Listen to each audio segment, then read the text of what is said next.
Hi guys, mga kanegosyo at mga kakusina. Welcome back ulit sa aking YouTube channel, Ate Jo TV. Magandang araw or magandang gabi po sa inyong lahat. For today's video po ay isi-share ko po sa inyo yung aking ginagawang inihaw na pusit. Yan po siya guys. Ito po ay pangbenta or pang negosyo. Tara po, samahan niyo po ako at isi-share ko po sa inyo.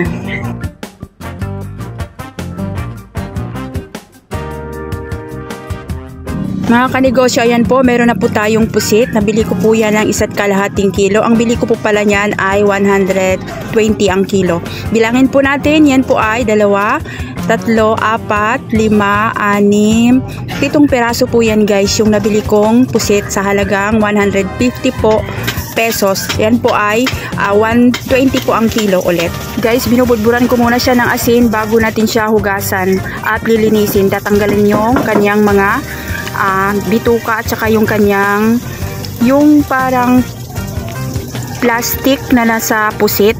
Hindi ko alam kung anong tawag po niyan guys, basta yung parang plastic niya na mahaba dyan sa loob niya. Tinatanggal ko po yan. Tapos po yung mata niya dyan sa may ulo. Bali may mata po kasi guys yung pusit. Ayan po sa gitna ng ulo niya. Pinipisil ko po yan at inaalis ko po yan.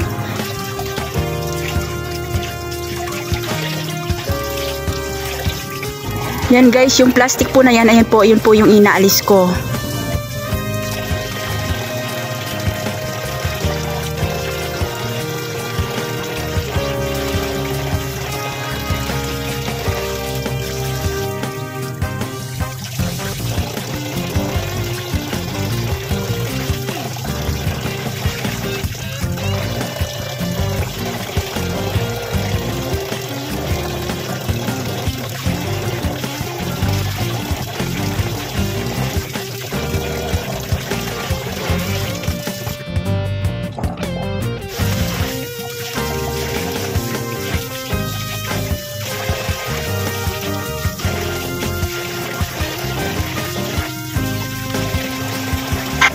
Sinuhugasan ko lang po siya ng mga 3 beses. Yan na po yung kalaki yung ating pusit.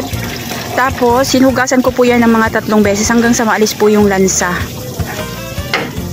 Mga kanegosyo, nahugasan ko na po yan siya ng mga 3 beses. Pagkatapos po ay patuluin muna natin siya. Pagkatapos natin yan siyang mahugasan.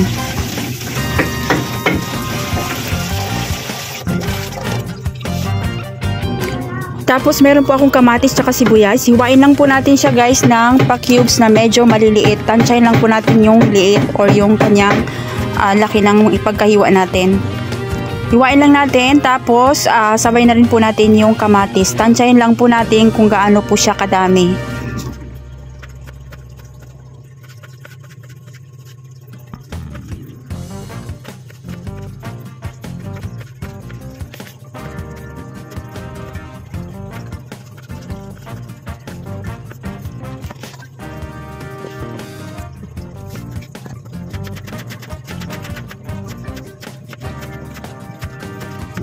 Tapos ko na pong nahiwa yung ating sibuyas tsaka kamatis guys. Ayan na po siya.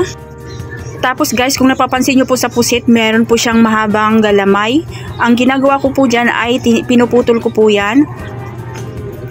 Ikat lang po natin. Ang ginagawa ko po dyan ay hinahalo ko po dyan sa ating palaman para hindi po siya masayang at para hindi rin po sumaya doon sa ating ihawan or doon sa ating uling. Yan na po yung itsura niya guys, nang naalis na po yung medyo mahabang galamay niya. Tapos ikakat ko po yan, hiwain lang po natin ng maliliit, ihalo ko po dyan sa ating sibuyas at kamatis para hindi po siya masayang. Pagkatapos po nyan guys, ayan na po yung ating pusit. Ang gagawin po natin dyan ay imamarinate po natin siya sa ating pampalasa. Depende po sa inyo kung ano pong gusto nyong gamitin. Ang gamit ko po dyan ay pork sabor.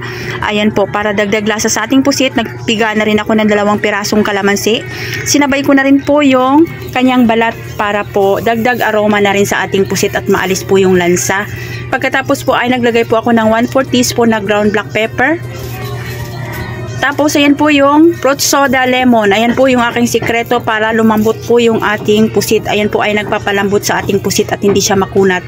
Naglalagay na rin po ako ng konting asin guys. Tansyahin na lang po natin.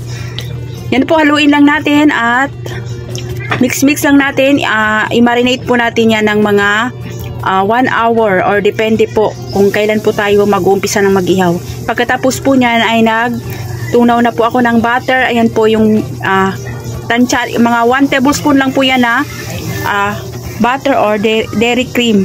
Tinunaw ko lang po siya guys.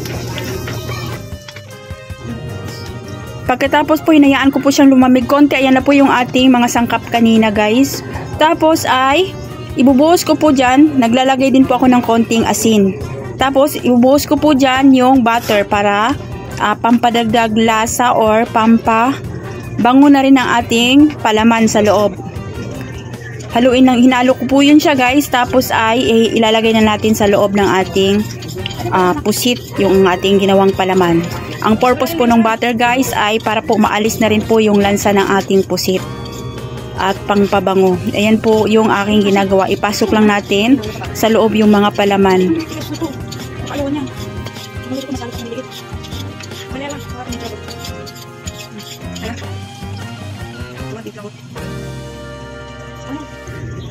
Ayan guys, inuna ko po yung kanina yung 3 peraso kasi may nag-order na po. Bali habang nagtutuhog po kasi ako dito, nagagawa sa aming bahay, ang aking mga kasama po, yung aking mister at saka yung aking anak ay nag-iihaw na. Kaya po yan po yung ginagawa ko. Inihiwaan muna natin siya para maganda siya tignan at para madali rin po siyang maluto. Yan po yung purpose ko kaya ko po siya nilalagyan ng hiwa. Tapos tuhugin po natin siya sa isang stick. Ang gamit ko po diyang stick ay yung pang banana cue. Yan po siya guys. Bali 5 piraso na lang po yan kasi inuna ko po yung iba doon sa ating ihawan dahil may umorder na. Mga kanegosyo, pakicheck nyo na lang po sa description box dyan sa baba. Ilalagay ko po lahat kung magkano po yung aking nagastos at kung magkano po yung ating tutubuin dyan sa ating inihaw na pusit.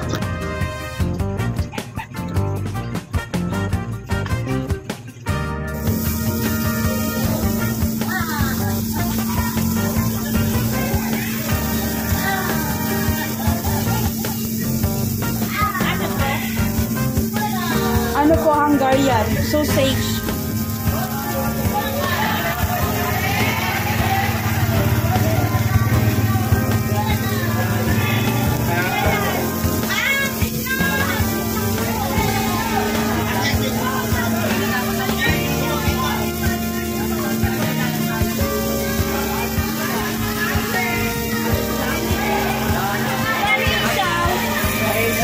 Sais po.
Mga kanegosyo, ayan na po yung ating inihaw na pusit. Napakasarap at napakalambot guys.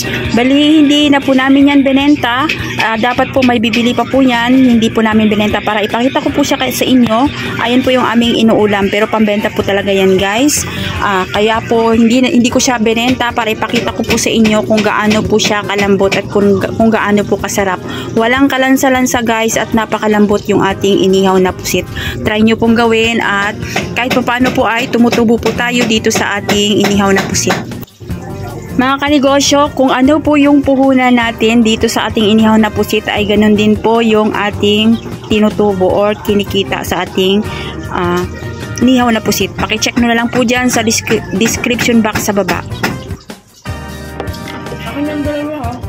Guys, kain po. Sobrang lambot ng pusit.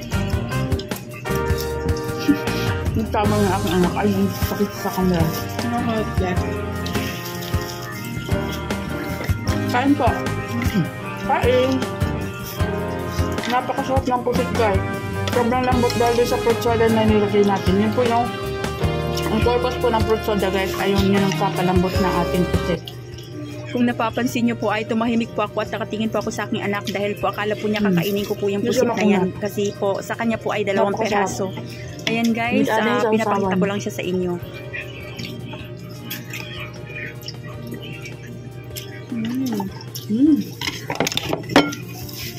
Sarap. Enjoy po kayo guys. Kalat.